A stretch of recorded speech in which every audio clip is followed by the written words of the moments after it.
ଆଚ୍ଛା, ଯୋଉ ମହୁମାଛି ମାଇଲା ପୁଣି କିରା କଲ ତାପରେ?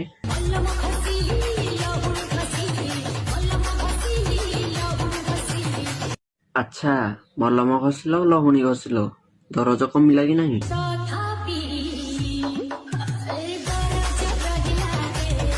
ତାହେଲେ ଦରଜ ରହିଲା। ମୁଁ ଆଜି ତମକୁ ବତଉଛି, ଏହି ଜିନିଷ ତମେ ୟୁଜ କର, ଏଇ ଯୋଉ ଦରଜଟା ଅଛି ଏଇ ଦରଜଟା ପଳେଇବ। ଦେଖ ଫାଷ୍ଟ।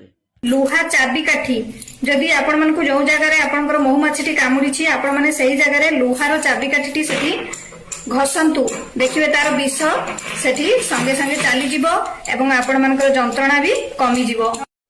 ଦେଖିଲ, ମନ ଧ୍ୟାନ କରିକି ଏଇଗୁଡାକ କାମ କରିବ। ମହୁମାଛି ମାଇଲେ ଦରଜ ପଳେଇଯିବ। ଜାକର ପାୱାର ପାଏ।